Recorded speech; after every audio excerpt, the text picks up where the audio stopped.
World war 2 क्यों हुई और कौन जीता? दोस्तों, हमारी दुनिया ने कई जंगें देखी हैं, पर उन जंगों में सबसे बड़ी और तबाह कर देने वाली जंग थी वर्ल्ड वॉर 2। इस जंग ने सिर्फ एक कॉन्टिनेंट को नहीं बल्कि पूरी दुनिया को अपनी तलवारों की छाप में डाल दिया था। पर ये जंग शुरू कैसे हुई और इसने किस किस्म की तबाही के पहलू दिखाए? वर्ल्ड वॉर 2 की शुरुआत एक जोरदार पॉलिटिकल और इकोनॉमिक क्राइसिस से होती है। 1914 में वर्ल्ड वॉर 1 के बाद दुनिया में काफी बदलाव आए, पर ये जंग पूरी तरह से खत्म नहीं हुई थी। वर्ल्ड वॉर 1 के बाद जो ट्रीटी ऑफ वर्सेलिस बनाई गई थी, उसने जर्मनी को सबसे ज्यादा नुकसान दिया। जर्मनी को ये ट्रीटी में बहुत भारी वॉर रेपरेशंस दिए गए थे, जिससे उनकी इकोनॉमी बिल्कुल बर्बाद हो गई थी। लोग बेरोजगार हो गए और फिर इसी दौरान एक ऐसा लीडर उठा जो जर्मनी की पुरानी ताकत को वापस लाना चाहता था। ये था एडोल्फ हिटलर। उसने अपने देश की पुरानी इज्जत और ताकत को वापस लाने का वादा किया। हिटलर ने अपने खुद के आइडियाज, जिसे नेजिज्म कहते हैं, को अपने मुल्क में फैला दिया और दूसरे मुल्कों को भी अपना दुश्मन बना लिया। 1939 में जर्मनी ने पोलैंड पर हमला किया। हिटलर का मकसद था यूरोप में अपने लिए ज्यादा स्पेस बनाना और इसने पूरी दुनिया को एक बहुत बड़ा खौफ दिया। पोलैंड पर हमला करने के बाद ब्रिटेन और फ्रांस ने जर्मनी के खिलाफ जंग का ऐलान किया। ये था वो पल जब दुनिया ने फिर से जंग का शोर सुना। पर ये सिर्फ जर्मनी का काम नहीं था। इटली और जापान, जो जर्मनी के साथ अलायंस में थे, उन्होंने अपने अपने इलाके भी कॉन्कर करना शुरू कर दिए। वर्ल्ड वॉर 2 में दो मेन बैटलफील्ड्स थे, यूरोप और पैसिफिक। यूरोप में जर्मनी ने पूरे कॉन्टिनेंट को अपने अंदर लाना शुरू कर दिया था, लेकिन ब्रिटेन और फ्रांस ने उनके खिलाफ अपने आर्मी को तैयार कर लिया था। ब्रिटेन की आर्मी ने जर्मनी के लुफ्टवैफे यानी उनके एयर फोर्स का मुकाबला किया। विंस्टन चर्चिल की लीडरशिप में ब्रिटेन ने अपनी जिंदगी का सबसे बड़ा स्ट्रगल किया, पर जब बात अमेरिका की आई तो ये जंग एक नई डायरेक्शन में मुड़ गई। 1941 में जापान ने अमेरिका के पर्ल हार्बर बेस पर हमला किया। ये हमला दुनिया का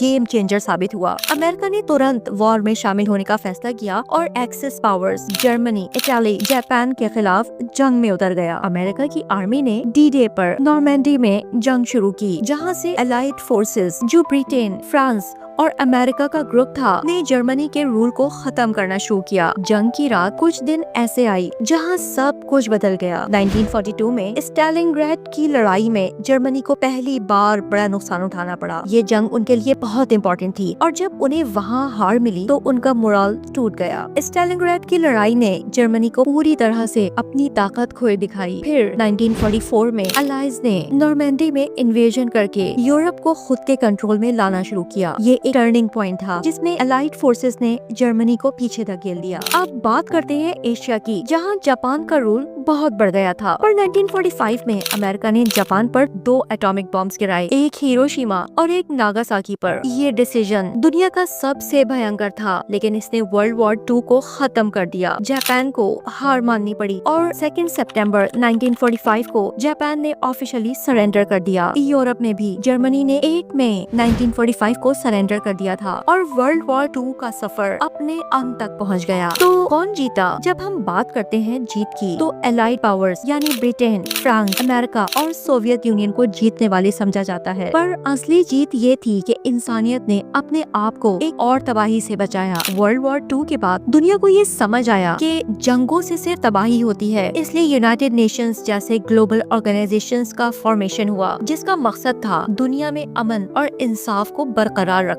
ये थी एक जंग की कहानी जो न सिर्फ जिंदगी और मौत का मामला थी, बल्कि एक नई सोच और सोचने के तरीके की शुरुआत थी। वर्ल्ड वॉर 2 ने सबको ये सिखाया कि जंग के बाद सिर्फ बर्बादी होती है। ये कहानी है हमारी दुनिया के उस बहुत गहरे दर्द की, जिसमें इंसान ने सीखा कि अमन में ही असली जीत है। तो चलिए मिलते हैं फिर किसी नई वीडियो में, तब तक के लिए अल्लाह हाफिज।